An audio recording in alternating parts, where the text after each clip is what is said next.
The eighth time I caught Sheriff cheating. I didn't scream or cry. After all, it seemed Sheriff wasn't aware of one crucial detail. That young girl was HIV- positive. Used condoms littered the floor, and the air hung thick with a faint cloying scent. I put on a mask, opened the windows, and let the room air out. I didn't spare him another glance. He, however, watched me with amusement. Blowing snow crings. Not threatening divorce today? Finally come to your senses? I back was to him. My fingers paused on the windowsill before pushing the window open further. Yes, my voice was light. I've come to my senses. Sheriff let out a short, humorless laugh. About time, he said, getting up languidly and starting to dress. In our world, this is how marriages end up. Everyone plays their own game. It's better you understand that. Saves us both the embarrassment. I turned and watched him button his shirt. For years of marriage, and he was still devastatingly handsome. That roguish, carefree air about him could still make a young girl's heart flutter. Are you sure you're not coming home tonight? I asked. I'm sure. He fastened his belt, giving me a sideways glance. Why is today some special occasion? I shook my head. Just asking. He shrugged and picked up the watch from the nightstand. Dale limited edition Patek Philippe. I'd given him for his birthday last year. Oh right, he said, pausing at the door. We're out of condoms. Pick some up when you have a chance. All right. The door clicked shut. I stood by the window for a while longer, watching his headlights cut through the darkness and disappear down the tree-lined dark turf. Then I picked up my phone and dialed a number. He's gone, I said. You can start the cleanup. 5 minutes later, 3 people in full hazmat suits entered the room. They worked efficiently, gathering the scattered condoms,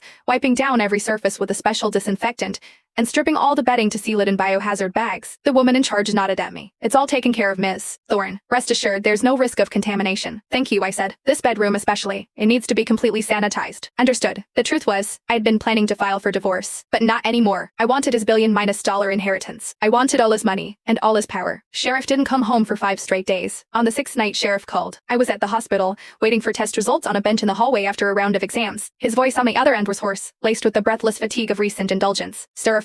He said my name. Someone got pictures of me and Daria. There's an interview tomorrow. I need you to come to the office and help clear her name. I was silent for a beat. Clear her name of what? Just say it was a misunderstanding. That she's just a student I'm sponsoring and you were there at the time. He paused. You know how it is. She's young. She can't handle this kind of public pressure. I looked down at the faint needle mark on the back of my hand. All right, I said. After hanging up, I stared at the dark screen and felt a sudden urge to laugh. He thought I was saving myself for him. He had no idea I was just disgusted by him. The next day's interview was held in the lobby of the corporate headquarters. The press turned out in droves, their cameras all pointed at the model couple. I linked my arm through Sheriff's, my makeup flawless, my smile warm and gracious. Halfway through the interview, his phone buzzed with a message. The color drained from Sheriff's face almost instantly. He shot up from his seat without even looking at me. Sorry, something urgent has come up, he said to the host, already turning to leave. I was left alone, sitting under the brightest lights to clean up his mess and continue playing the part of the doting, supportive wife. He didn't come home that night. He just sent a single text, her fever is high. I'm at the hospital. You go to sleep. I replied with one word, okay. After sending the message, I let out a breath of relief. I put my phone aside and continued to review the new report that had just arrived. On it, a few words were in with stark clarity. Incubation period over. Now infectious.